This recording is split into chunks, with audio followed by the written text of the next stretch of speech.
মদন গোপাল কৃষ্ণ। যতক্ষণ পর্যন্ত আমরা কৃষ্ণের চরণে প্রপত্তি করব না, আত্মসমর্পণ করব না, আমাদের কপালের দাগ কেউ মশাতে পারবে না। পারবে? আমরা কি করি? ভগবানের প্রতি বিশ্বাস না রেখে আমরা গণক ঠাকুরের কাছে যাই, মুখের কাছে যাই, হাত গণনা করো, কপাল গণনা করো। আরে কপাল গণনা দরকার নেই, গোপালের পূজা করো, কৃষ্ণের পূজা করো।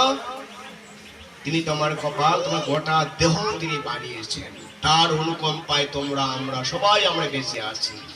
আছি না? আমরা এই সহজ সরল পন্থাগুলো আমরা অনুসরণ করি না, আমরা জটিল কথার দিকে আমরা যাই, জটিল কথার দিকে। আমরা ভালো বক্তা খুঁজি, ভালো গায়ক খুঁজি, কি দরকার? অনেক জানে, অনেক বুঝে, কি বুঝলে? কিচ্ছু বোঝা যায়।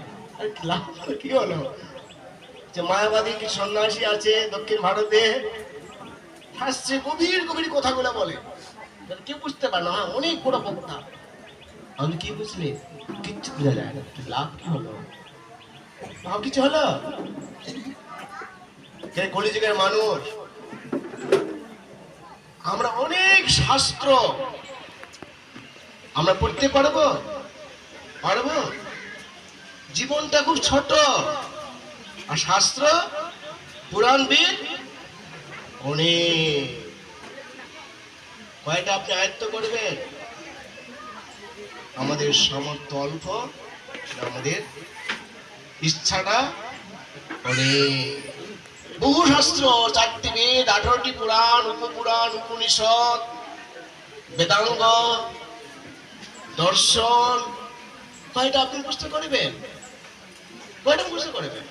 কিসের পাণ্ডিত্য? লাভ নেই। আপনি কৃষ্ণের চরণে প্রপত্তি করুন, হরিনাম করুন, মহামন্ত্র।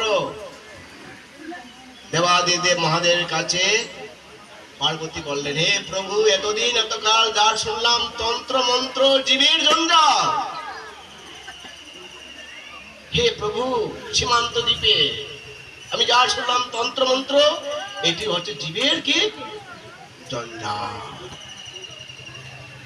বলো প্রভু, গৌরাঙ্গের শোনে ভজিব তাহার চরণ, জুড়াব প্রাণে। হে প্রভু, বলো শ্রী চৈতন্য